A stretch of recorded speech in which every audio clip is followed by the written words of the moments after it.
तुमच्या देखील केसांमध्ये खूप जास्त कोंडा होत आहे का आणि खूप गोष्टी ट्राय करून पाहिल्या पण काहीच केल्याने कोंडा जात नाहीये, तर आपला हा व्हिडिओ अगदी तुमच्यासाठीच आहे.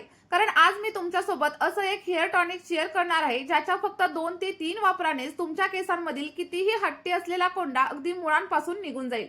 केसांमध्ये जर स्प्लिटेनची समस्या असेल किंवा मग कोणत्याही प्रकारचं इन्फेक्शन असेल, खाज येत असेल, इचिंगची समस्या असेल, तर या सगळ्या काही समस्या फक्त 2 ते 3 वापरांमध्येच निघून जाणार आहेत. चला तर मग आपलं हे सिरम किंवा मग आपलं टॉनिक कसं बनवायचं ते आपण पाहूया. पण त्या अगोदर जर तुम्ही आपल्या चॅनलला पहिल्यांदाच व्हिजिट करत असाल तर चॅनलला सबस्क्राईब करा आणि तुम्ही आपला हा व्हिडिओ कोणत्या गावामधून किंवा मग कोणत्या शहरामधून पाहताय मला कमेंटमध्ये नक्की सांगा. बघा, आपली ही रेमेडी बनवण्यासाठी सर्वात अगोदर आपल्याला इथं कडुलिंबाची पानं घ्यायची आहेत आणि ही जी ताजी कडुलिंबाची पानं आहेत ना त्याचाच वापर आपल्याला करायचा आहे. आणि जर तुमच्याकडे कडुलिंबाची फुलं असतील तर पानं आणि फुलं तुम्हाला सोबतच वापरायची आहेत. ही रेमेडी अगदी फ्री मध्ये रेडी होते. तुम्हाला एकही पैसा खर्च करण्याची अजिबातच गरज नाही आणि केसांसाठी मात्र खूप जास्त फायदेशीर आहे. जसं की कडुलिंबाची पानं तुमच्या स्किनसाठी फायदेशीर असतात आणि त्याचप्रमाणे केसांच्या सगळ्या समस्यांसाठी देखील तितकीच जास्त प्रभावी आहेत. कडुलिंबामध्ये व्हिटॅमिन ई, व्हिटॅमिन सी आणि फॅटी ऍसिड्स असतात जे केसांची वाढ लवकर करण्यासाठी मदत करतात.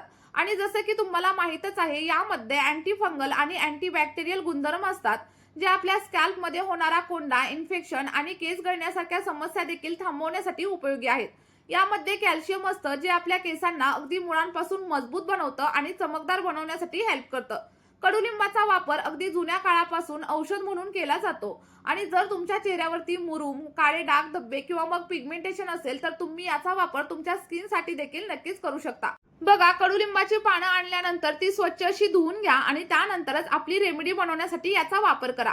कडुलिंब आपल्या स्कॅल्पला डिटॉक्स करतो आणि त्यामुळे आपली हेअर फॉलिकल्स अगदी मजबूत होतात आणि यामुळे आपल्या स्कॅल्पमधील ब्लड सर्क्युलेशन सुधारण्यासाठी देखील हेल्प होते आणि आपल्या केसांमधील कोंडा अगदी मुळापासून निघून जाण्यासाठी मदत होत असते. बघा, आपण साधारणतः 1 वाटी एवढी कडुलिंबाची पानं एका स्वच्छ अशा भांड्यामध्ये ऍड केलेली आहेत आणि यामध्ये आपल्याला मेथीदाणा देखील ऍड करायचा आहे.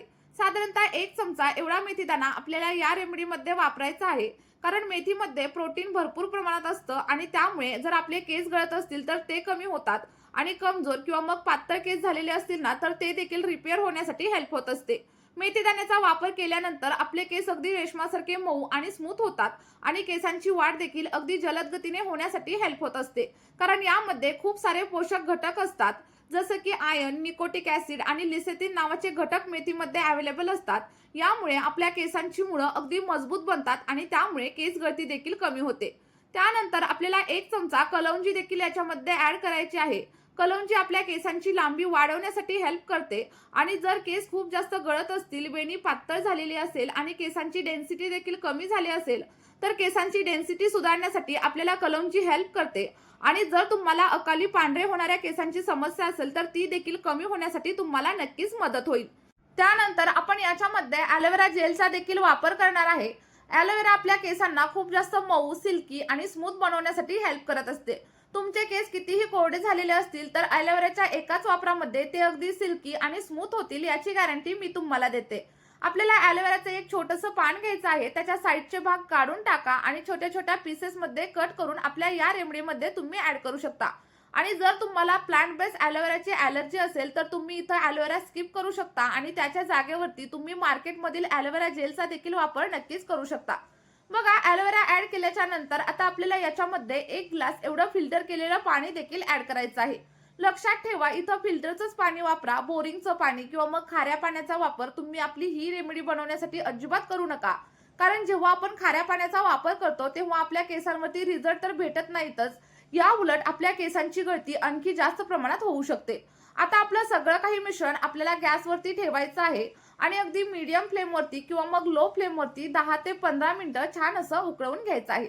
आता तुम्हाला प्रश्न पडला असेल की हे नक्की किती वेळ उकळायचं, तर जोपर्यंत आपल्या पाण्याचा कलर पूर्णपणे चेंज होत नाही आणि आपण घेतलेलं पाणी अर्धं राहत नाही तोपर्यंत आपल्याला सगळे काही घटक व्यवस्थित असे उकळवून घ्यायचे आहेत.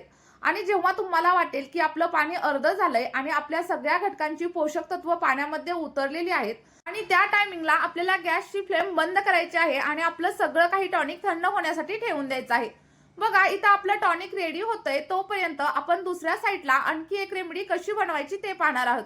तर यासाठी आपल्याला एक लाल कलरचा कांदा घ्यायचा आहे, कारण कांद्यामध्ये sulphur, vitamin C, vitamin B6 आणि आयर्न भरपूर प्रमाणात असतं, जे आपल्या केसांच्या वाढीसाठी हेल्प करतं आणि सोबतच केस गळती कमी करण्यासाठी देखील मदत होत असते।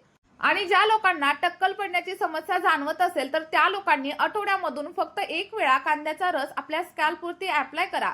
बघा, अगदी एका महिन्यामध्ये तुमच्या टक्कल पडलेल्या जागेवरती देखील नवीन केस उगवायला सुरुवात होईल। त्यानंतर एखाद्या किसणीच्या साहाय्याने आपल्याला कांदा व्यवस्थित असा किसून घ्यायचा आहे आणि त्याचा रस काढायचा आहे, किंवा मग तुम्ही कांद्याला छोट्या छोट्या पीसेसमध्ये कट करून मिक्सरच्या ग्राइंडरमध्ये देखील कांद्याचा ज्यूस तुम्ही काढून घेऊ शकता। आणि आपल्याला ही रेमेडी बनवण्यासाठी थोडीशी मेहनत घ्यावी लागते, पण प्रत्येक गोष्टीसाठी जर मेहनत घ्यावीच लागते तर तुमच्या केसांसाठी का नाही। त्यामुळे जर केस लांब करायचे असतील, मजबूत बनवायचे असतील तर थोडीशी मेहनत घ्यायला काहीच हरकत नाहीये। आता बघा, जो काही आपल्याला कांद्याचा पल्प इथं रेडी झालाय तो एखाद्या गाळणीच्या साहाय्याने किंवा मग कॉटनच्या कापडाच्या साहाय्याने व्यवस्थित असा गाळून घ्यायचा आणि त्याचा सगळा काही ज्यूस आपल्याला साईडला काढून घ्यायचा आहे। आणि आतापर्यंत जर तुम्ही चॅनलला सबस्क्राईब केलेलं नसेल तर चॅनलला लगेचच सबस्क्राईब करा आणि व्हिडिओ तुम्हाला थोडा जरी आवडला असेल तर व्हिडिओला एक लाईक केल्याशिवाय अजिबात जाऊ नका। बघा, इथं मी एका स्ट्रेनरच्या साहाय्याने सगळा काही कांद्याचा ज्यूस बाहेर काढून घेतलेला आहे आणि हा जो कांद्याचा ज्यूस आहे किंवा कांद्याचा रस आहे तो तुमच्या केसांवरती अगदी मॅजिक सारखं वर्क करणार आहे। आता लक्षात ठेवा, तयार झालेला कांद्याचा रस तुम्ही डायरेक्टली तुमच्या स्कॅल्पवरती अजिबात अप्लाय करू नका, तर आपल्याला याच कांद्याच्या रसामध्ये थोडंसं कोकोनट ऑइल देखील ऍड करायचं आहे। कारण कोकोनट ऑइल जेव्हा आपण कांद्याच्या रसामध्ये ऍड करतो तेव्हा आपल्या केसांच्या मुळांना आणखी जास्त मजबूती भेटते, केस अगदी चमकदार, सिल्की, स्मूथ आणि शायनी होण्यासाठी मदत होते। आणि तुम्ही कोकोनट ऑइलच्या ऐवजी इथं ॲलोवेरा जेलचा देखील नक्की वापर करू शकता, कारण कांद्याचा रस आपल्याला डायरेक्टली आपल्या स्कॅल्पवरती अजिबातच अप्लाय करायचा नाहीये। आणि त्यानंतर आपण जे काही सिरम आपलं तयार करण्यासाठी ठेवलेलं होतं ते देखील रेडी झाले, तर ते सगळं काही सिरम एखाद्या स्ट्रेनरच्या साहाय्याने व्यवस्थित असं गाळून घ्या आणि गाळून घेतल्याच्या नंतर तुमचं केमिकल फ्री असं सिरम इथं रेडी झालेलं आहे आणि हे आपल्या केसांसाठी अतिशय प्रभावी आहे। आणि या सिरमला आणखी जास्त जर तुम्हाला प्रभावी बनवायचं असेल तर यामध्ये तुम्ही व्हिटॅमिन ईचं एक कॅप्सूल देखील नक्कीच ऍड करू शकता। आणि त्यानंतर आठवड्यामधून फक्त 4 वेळा तुम्हाला हे तुमच्या केसांच्या मुळांवरती स्प्रे करायचं आहे। आणि जर तुमच्याकडे स्प्रे बॉटल नसेल तर एखाद्या कापसाच्या साहाय्याने देखील तुम्ही केसांवरती अप्लाय करू शकता। आणि लक्षात ठेवा, ज्या दिवशी तुम्ही आपलं हे सिरम केसांवरती वापराल त्या दिवशी कांद्याच्या रसाचा वापर अजिबात करू नका आणि कांद्याचा रस तुम्ही फक्त आठवड्यातून 2 वेळा तुमच्या स्कॅल्पवरती अप्लाय करा। आणि आपण जे काही सिरम बनवलंय ते तुम्ही अगदी एका आठवड्यासाठी फ्रीजमध्ये स्टोअर देखील करून ठेवू शकता, पण कांद्याचा रस मात्र अजिबात स्टोअर करू नका, तर तो फ्रेश बनवा आणि फ्रेशच केसांवरती वापरू शकता। कारण कांद्याचा रस जर आपण स्टोअर केला तर त्याचा खूप उग्र असा वास येतो आणि तो मात्र आपल्याला अजिबात सहन होत नाही। आता बघा, कांद्याचा रस अप्लाय केल्याच्या नंतर अगदी अर्ध्या तासाने तुम्ही माइल्ड शॅम्पूने हेअर वॉश नक्कीच करू शकता आणि असं केल्यामुळे तुमची केस गळती कमी होईल आणि केसांची वाढ देखील अगदी जलद गतीने होण्यासाठी सुरुवात होईल। जर तुम्हाला कांद्याच्या वासाची समस्या असेल किंवा मग त्याची ॲलर्जी असेल तर तुम्ही याच्यामध्ये लिंबाच्या रसाचा देखील नक्कीच वापर करू शकता, किंवा मग जर तुमच्याकडे रोजमेरी इसेन्शियल ऑइल असेल तर ते देखील याच्यामध्ये ऍड करू शकता। चला तर मग आपण तयार केलेलं सिरम आणि सोबतच कांद्याच्या रसाचा वापर तुम्ही देखील नक्की करून बघा। तुम्हाला देखील खूप छान असे रिझल्ट भेटतील आणि जे काही रिझल्ट भेटतील ते माझ्यासोबत कमेंटमध्ये शेअर करायला विसरू नका। या व्हिडिओमध्ये इथेच थांबूया। Bye bye.